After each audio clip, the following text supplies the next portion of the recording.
Okay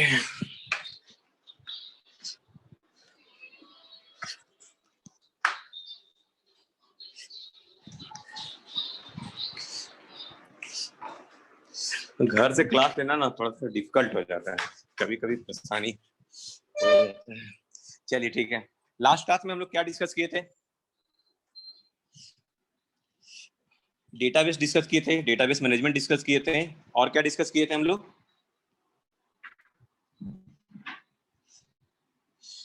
topic भी याद नहीं है, बताइए क्या क्या डिस्कस किए थे?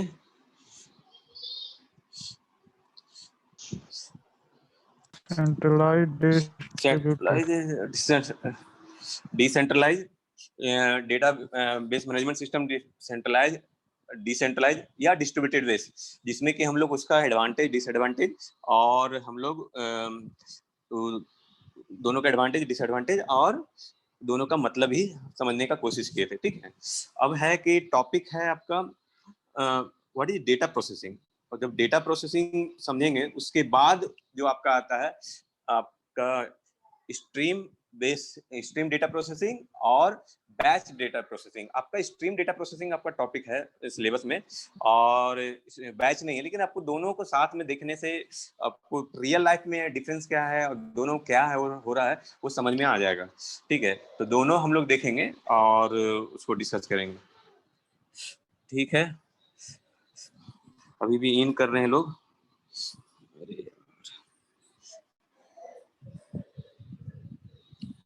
चलिए ठीक है, स्क्रीन शेयर कर रहा हूँ।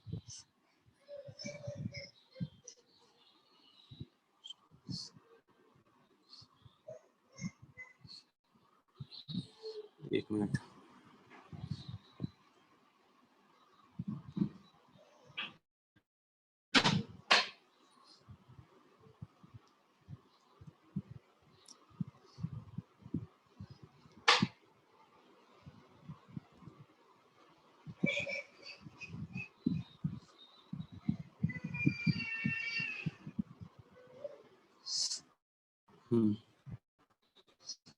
फर्स्ट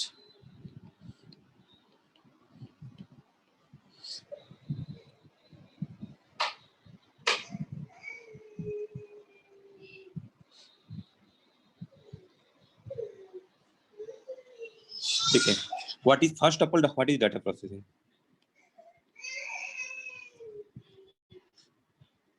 क्या है डेटा प्रोसेसिंग? हम लोग एक रॉ डेटा लेते हैं, raw data,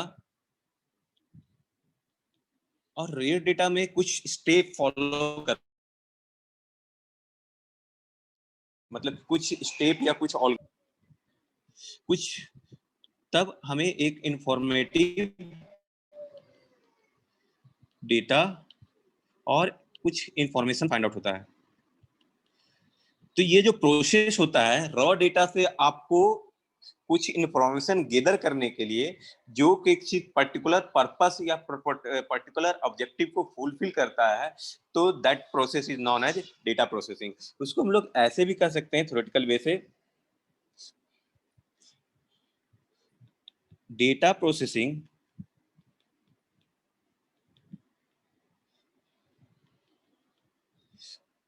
occurs when data is collected and translated into usable information। Usable information, जो भी है जो आउटपुट आया है उसको हम लोग यूज कर सकते हैं, और मतलब कि उसका यूज हम लोग प्लानिंग, जैसे कि आप लोग देखते होंगे हर 10 ईयर पर एक सेंसस का डेटा कलेक्ट किया जाता है, तो उस डेटा में सिर्फ पॉपुलेशन नहीं काउंट होता है, उस डेटा उस वहां पर साथ साथ हमारा जेंडर कितना है, एजुकेशन क्या है, कितना लोगों का इनकम क्या है, किस लेवल पर है, तो सब चीज का वो गेदर होता है। नेक्स्ट 10 ईयर के लिए वो प्लान हम लोग जो कर सकते हैं, 5 वर्षीय योजना पहले था, अभी जो है प्लानिंग कमीशन, तो वो प्लानिंग कमीशन डिसाइड करता है और उसके अकॉर्डिंग वो प्लान अपना जो इंडियन गवर्नमेंट है या स्टेट गवर्नमेंट है अपना प्लान करता है कि हमारे हमारे पास जो लेवल, हमारे पास जो पर्सन है, हमारे पास जो ह्यूमन रिसोर्सेस है, तो वो इस पॉवर्टी से नीचे इतना संख्या है तो हमें ये चीज कंट्रीब्यूट करना होगा स्टेट गवर्नमेंट को, तो ये चीज सब प्लान करते हैं उसके अकॉर्डिंग। तो जो भी है हमारा डेटा, तो वो डेटा तो कलेक्ट किए रॉ डाटा, लेकिन जब इंफॉर्मेटिव क्या होगा उसको ऑर्गेनाइज वे से अरेंज करेंगे, उसमें जो भी है एल्गोरिदम या टूल्स में दे के उसके आउटपुट जो फाइंड आउट करेंगे एक पर्टिकुलर चीज के लिए। ऐसा नहीं है कि डेटा तो पूरा कलेक्टिव रहेगा, पूरा बहुत चीज रहेगा उसमें, जेंडर भी रहेगा, एजुकेशन भी रहेगा, कितने ग्रेजुएट हैं, कितने पीएचडी हैं, मतलब बहुत चीज रहेगा।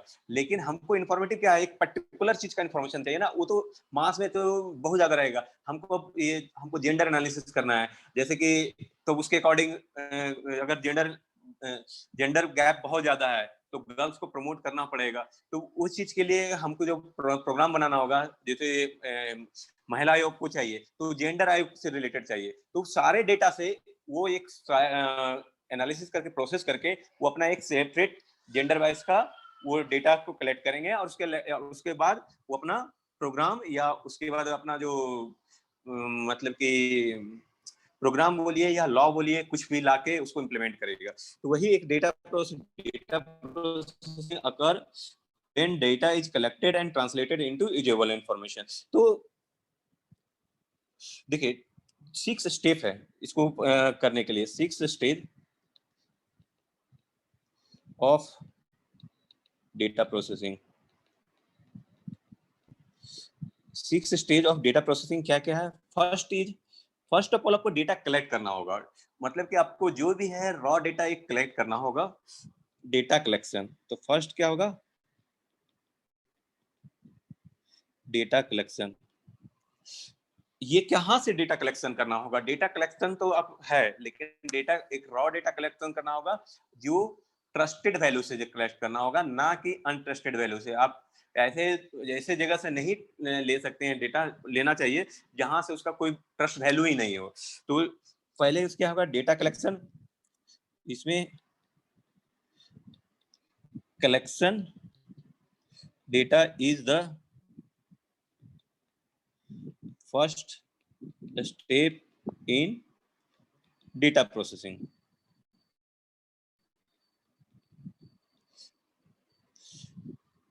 डेटा is pulled from, या आप लीजिए pull from available source। important that data source available are trustworthy। ये पॉइंट बहुत ही इंपॉर्टेंट है। It is important that the data sources available are trustworthy।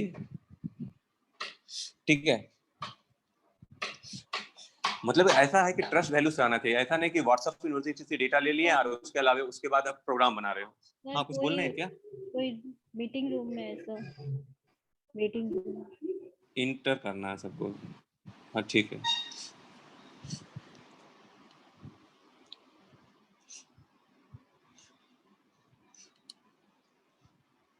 ठीक है, तो डेटा कलेक्शन हो गया। उसके बाद जब डेटा कलेक्शन हो जाएगा आपको, तो फर्स्ट एक रॉ डेटा होगा, मतलब कि डिफरेंट चीज वहां पर रहेगा, डिफरेंट इंफॉर्मेशन रहेगा।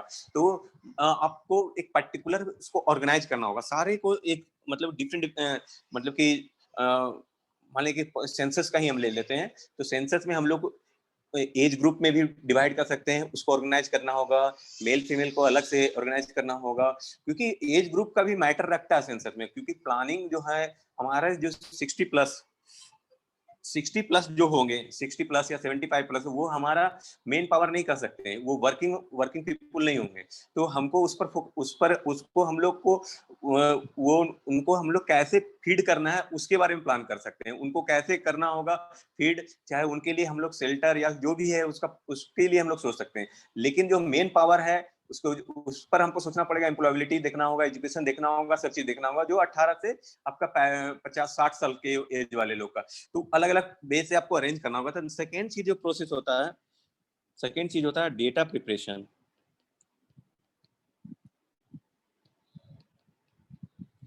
data preparation. तो once data is collected, then enter to data preparation stage. तो data preparation often referred to as a pre-processing, मतलब कोई pre-processing है, मतलब प्रोसेस करने का पहले का ही काम है, is the stage at which raw data is clean up and organized for the following stage of data processing. मतलब उसको क्लीन अप करना है, उसमें बहुत सी जो अननेसेसरी इंफॉर्मेशन रहेगा तो उसका कोई मतलब नहीं है, उसको हटा दीजिए, या मतलब कि बहुत सा इंफॉर्मेशन इनकम्प्लीट होगा तो उसको भी हटाना पड़ेगा। तो वो सब जो प्रोसेस है डेटा प्रिपरेशन में ही हम लोग को करना पड़ेगा और उसको हटाना है, और जो है इसको प्रॉपर वे से अरेंज करके जो कि इसमें इनपुट करने के पहले है। तो once the data is collected,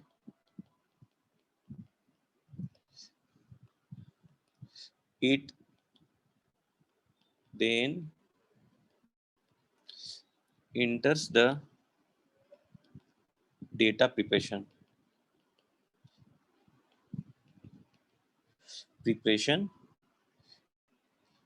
stage. Data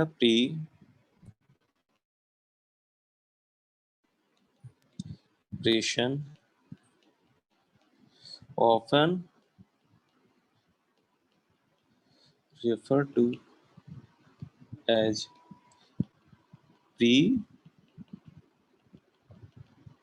pre-processing is the stage at which raw data is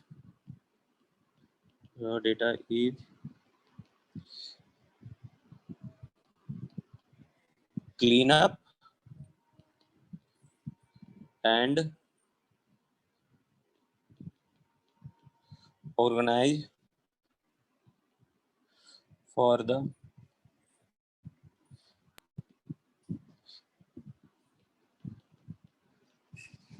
following stage of data processing. During preparation, raw data is designated check for any error, मतलब error check के लिए भी क्या करते हैं? During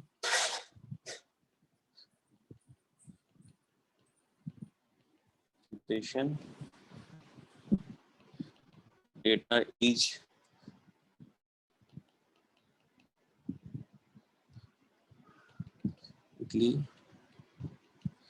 check for any errors. The purpose of this step is to eliminate bad data. Purpose मतलब bad data मतलब कि जो इनकम्प्लीट हो और जिससे कुछ इंफॉर्मेशन निकलने का उम्मीद ना हो।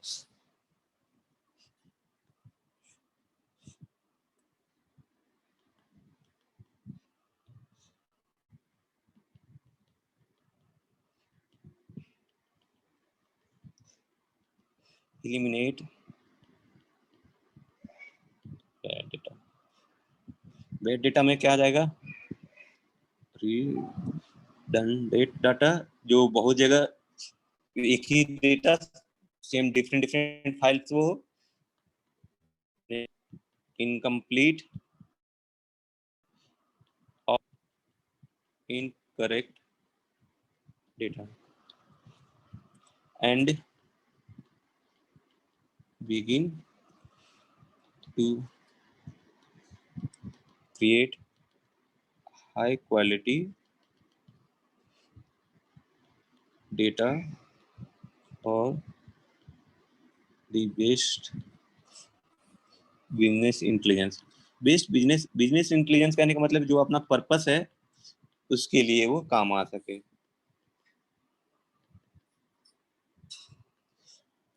नेक्स्ट क्या है? जब डेटा ऑर्गेनाइज हो जाएगा, डेटा जब प्रिपरेशन हो जाएगा तो डेटा इनपुट कहाँ करेंगे? जो टूल्स है, आप टूल्स जो डेवलप करके रखे हुए हैं उसको हम लोग उसमें फीड करेंगे।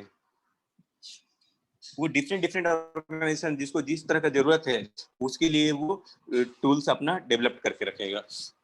तो the clean data is then enter into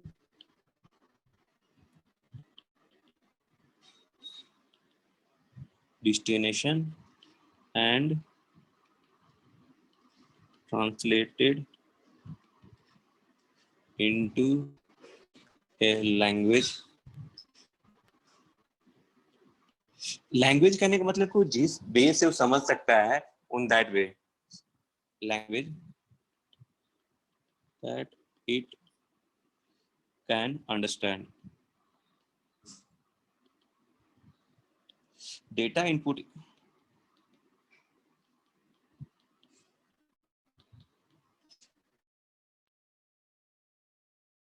is first stage in which raw data begins to take form of usable information. मतलब ये फर्स्ट स्टेप है जो जिससे कि हम लोग यूजेबल इंफॉर्मेशन फाइंड आउट कर सकते हैं. Fourth is processing.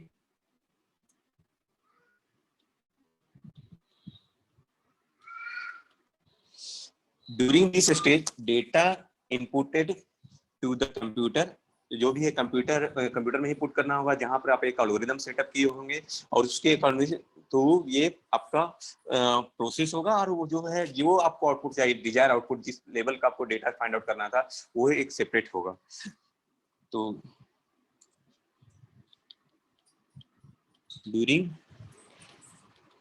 This stage the data inputted to the computer in the previous stage is actually processed for interpretation. Process is done using machine learning algorithm या different जो algorithm आप लगा सकते हैं. Processing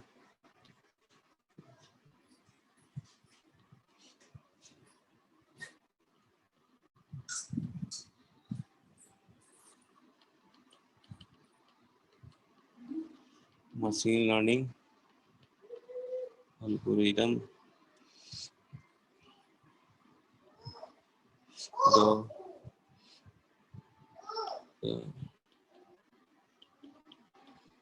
process itself very slightly depending on the source of data being processed, and it is intended as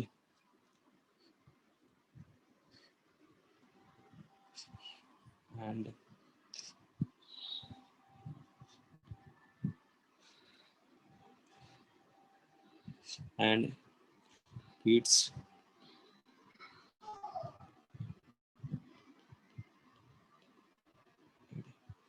intended use. जहां भी आपको इसको यूज करना है तो फिर यूज कर सकते हैं. डाटा आउटपुट नेक्स्ट फिर होगा, ये जो होगा आउटपुट आएगा प्रोसेस होने के बाद डेटा आउटपुट, और कह सकते हैं otherwise interpretation.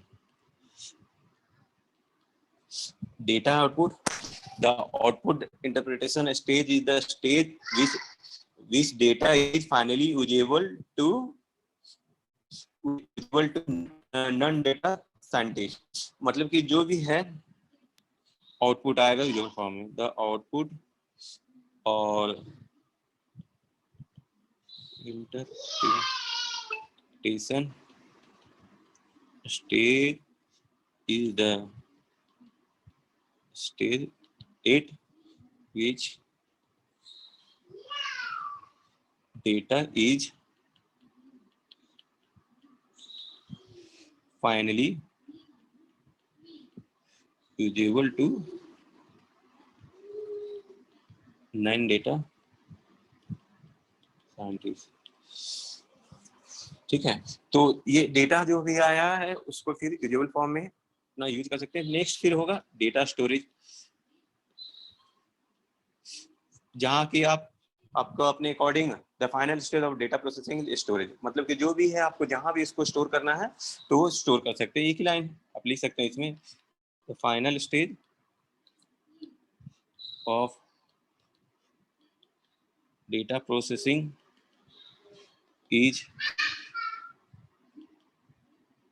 a storage. After all the data proceed, it is then stored in the future use. मतलब कि जो भी फ्यूचर यूज करना है या जो भी जहाँ जब बाद में यूज करना है तो उसको हम लोग स्टोर करके तो रखना ही पड़ेगा ना। जब स्टोर करके रहेगा उसके बाद अपना यूज हो सकता है।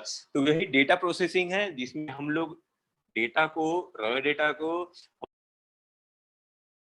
हम लोग डेटा को या इंफॉर्मेटिव वे में बोल सकते हैं या पर्टिकुलर पर्पस के लिए, पर्टिकुलर ऑब्जेक्टिव के लिए हम लोग फाइंड आउट करते हैं। इसके लिए 6 स्टेप्स हैं, जो 5 स्टेप बोल सकते हैं, 6 step. First of all data collection, जो हम लोग को फाइनली हम लोग को डेटा, रॉ डेटा कलेक्शन करना होगा।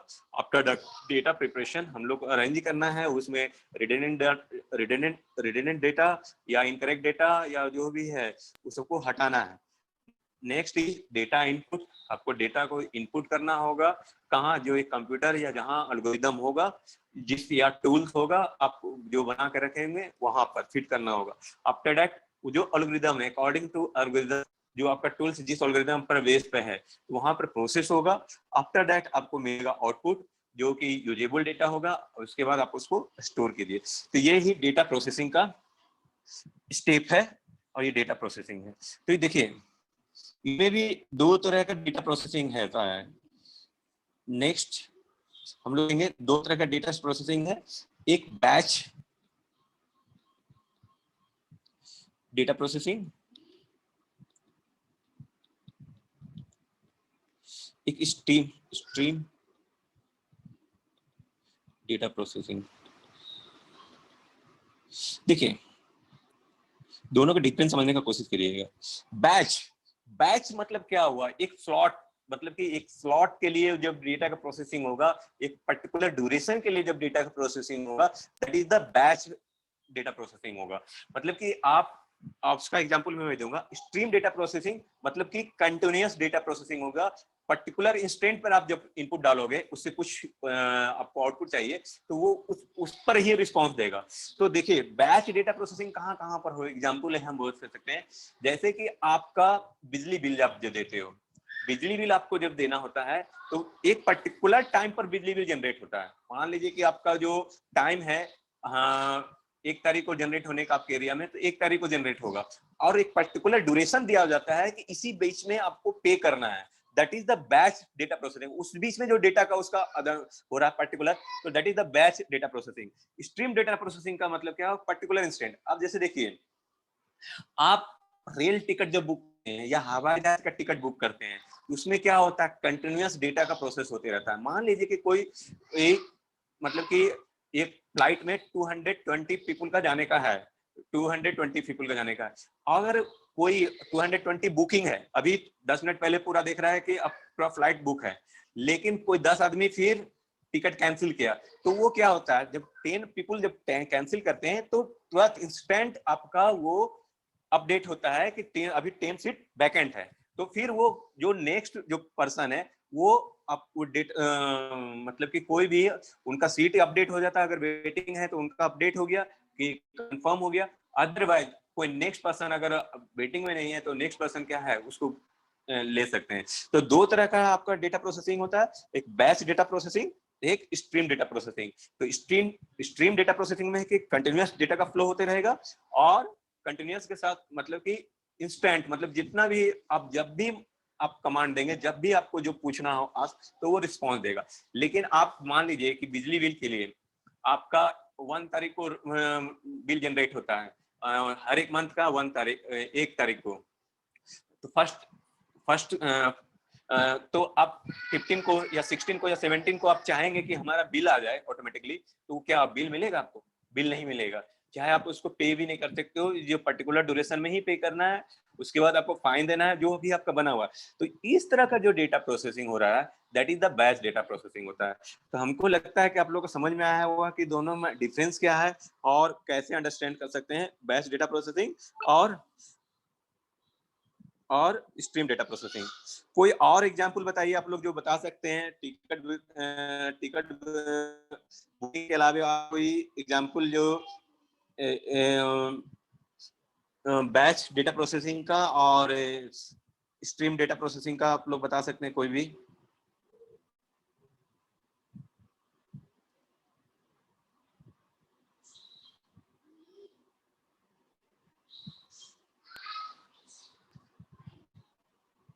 कोई नहीं।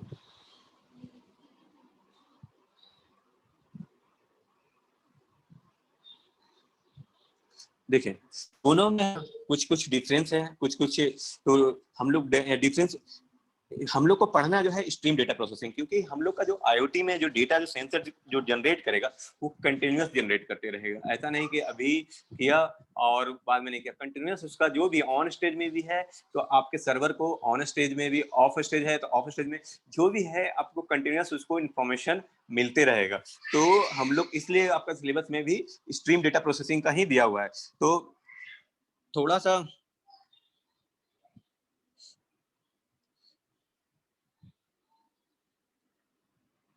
स्ट्रीम डेटा प्रोसेसिंग के बारे में थोड़ा सा लिख देता हूँ, उसके बाद डिफरेंस देखेंगे, क्योंकि नोट्स, शॉर्ट नोट्स, ये सब क्वेश्चन आ सकता है आप लोग का।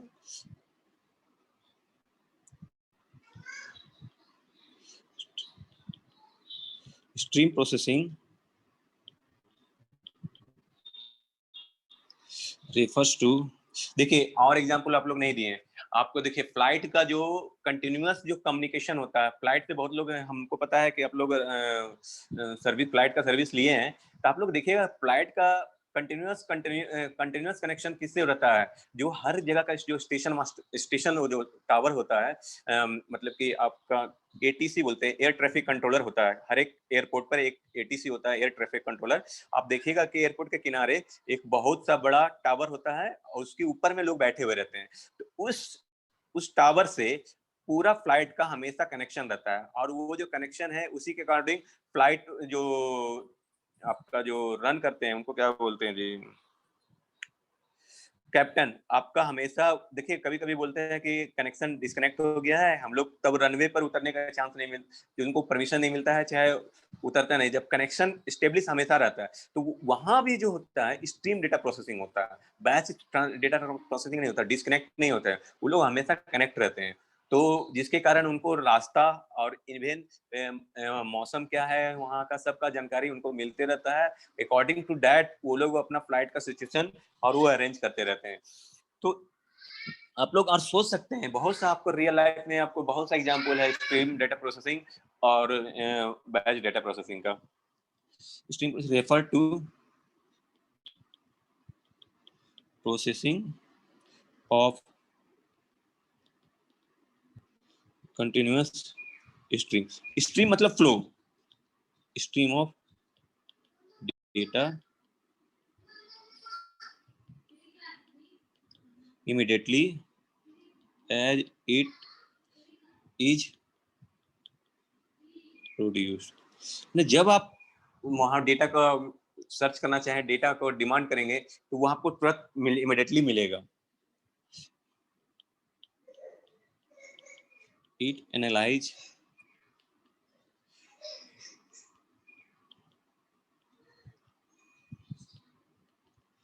Streaming data in real time.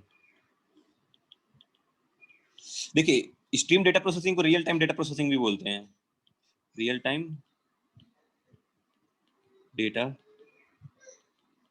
Processing, कहीं पर बैच डेटा प्रोसेसिंग और रियल टाइम डेटा प्रोसेसिंग लिखा हुआ रहेगा, तो वहां पे कंफ्यूज नहीं होना है। रियल टाइम डेटा क्वेश्चन में भी अगर रियल टाइम डेटा प्रोसेसिंग आया तो स्ट्रीम स्ट्रीम डेटा प्रोसेसिंग के ही बारे में पूछा जा रहा है, ऐसा नहीं कि दोनों डिफरेंस है। Real time stream processing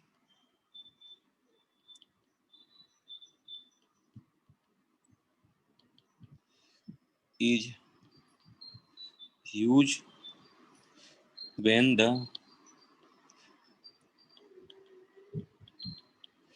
data size is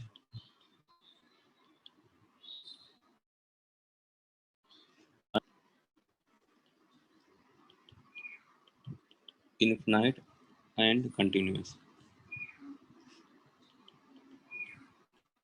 देखिए, stream processing is used when, जब यहाँ पर हमको डेटा का जो साइज है ना, हमको कुछ पता नहीं है क्या होगा कितना होगा, और वो इनफिनाइट है, वो कंटिन्यूअस चलते रहेगा।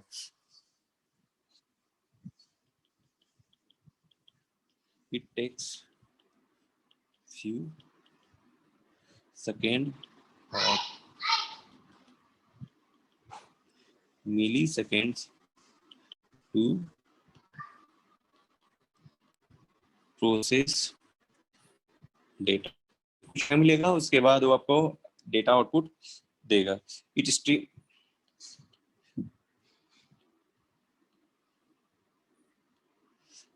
Stream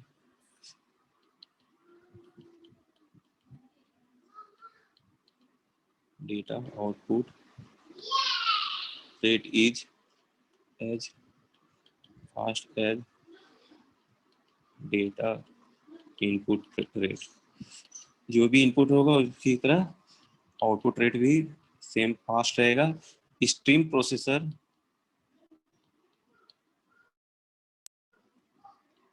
process data in few passes।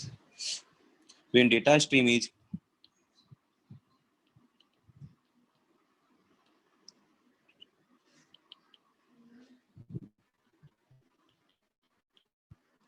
continuous and requires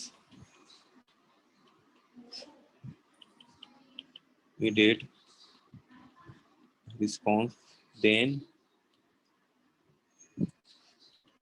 in that case is stream processing is used। ठीक है, जब आपको इंस्टेंट कुछ भी रिस्पॉन्स चाहिए तब हम लोग ये इस समय स्ट्रीम डेटा प्रोसेसिंग करते हैं।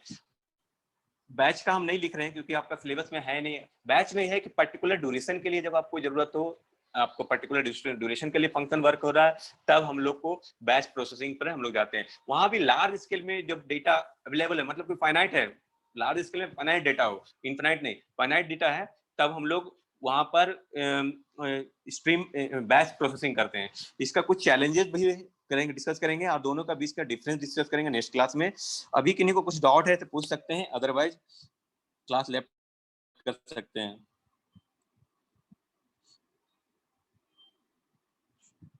हाँ, temperature measurement, ATM transaction.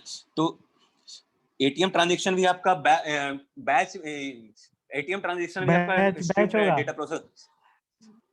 ATM कैसे बैच होगा? एटीएम बैच कैसे? उसमें तो तुम्हारा देखो, अगर पैसा नहीं रहेगा तो क्या तुमको पैसा देगा? तो भी चीज है, तुम्हारा इंस्टेंट अपडेट हो रहा है। आप मान लो कि 500 रुपया है उसमें, तो तुम 400 रुपया निकाले, उसके बाद क्या कि वो मतलब कि फिर 400 रुपया निकालोगे तो निकल जाएगा क्या? वो पर्टिकुलर ड्यूरेशन पर उतना प्रोसेस हो रहा है, वो तो जो अपडेट होते जा रहा है ना, इंस्टेंट तुरंत अपडेट होते चला जा रहा है।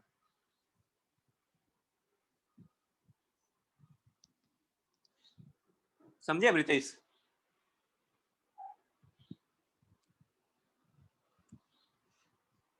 अब किसी का सैलरी क्रेडिट होता है, that is the batch processing, जो पूरा एक मंथ के बाद कंप्लीट होने के बाद वो क्रेडिट होगा।